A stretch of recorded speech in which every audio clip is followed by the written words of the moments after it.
Hey guys, I'm Evan Holiday, and in today's video we're going to touch on what is redlining and how does that have an effect with affordable housing.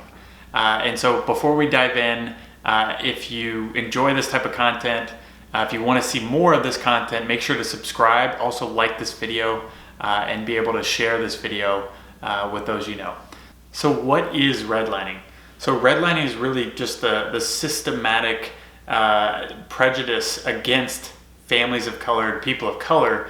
This really started in the early 1900s, where banks, mortgage lenders, even city leaders would take a red marker and would literally redline neighborhoods and say anything in this area, anything in this lower income area or part of town, or even just in these neighborhoods of color, they would say no loans, no lending, no money, and we don't want to take the risk, or we don't want to be associated with that.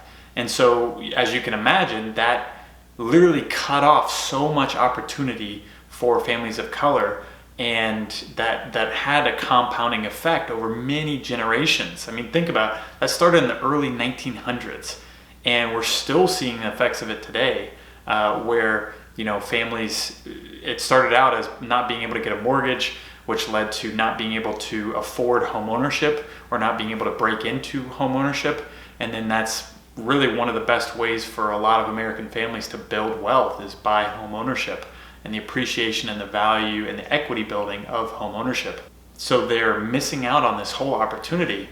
And then above and beyond that, even some developers of subdivisions would say, like, they would put it in the deed, like the deed for the house. It would say, no families of color can live in this house or in this subdivision. I mean, can you imagine, like, if you were in that position 100 years ago and said, like, I can't live here just because of the color of my skin? That seems like that's mind-blowing to me. Even though this was outlawed with the Fair Housing Act of 1968, we are still seeing the effects of this today. And that's because of this compound effect of basically whole neighborhoods now have been neglected for many generations, decades. And now you're seeing this just lack of investment in these communities of color. There's less grocery stores, there's food deserts, there's healthcare deserts. They don't have access to healthcare, and also they're paying for, they're paying for 60+% of their paycheck, and it's going towards a subpar quality of life and a subpar quality living.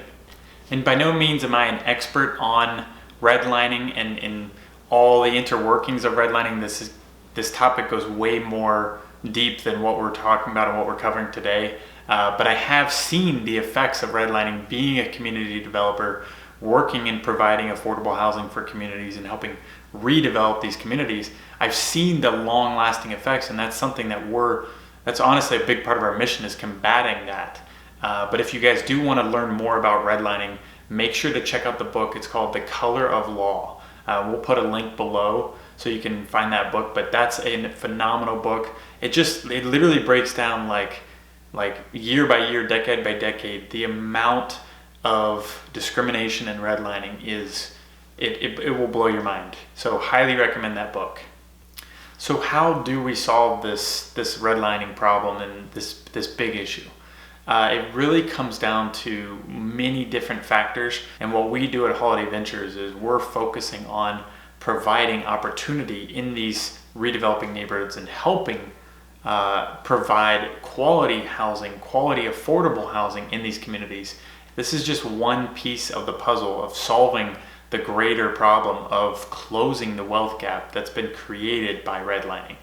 And guys, if you are interested or passionate about this, about helping make a difference in changing the script on redlining, then a couple things I would highly suggest are, first off, getting involved with your community, seeing what you can do to support affordable housing, quality development, redevelopment in redline neighborhoods. Take an active role in that.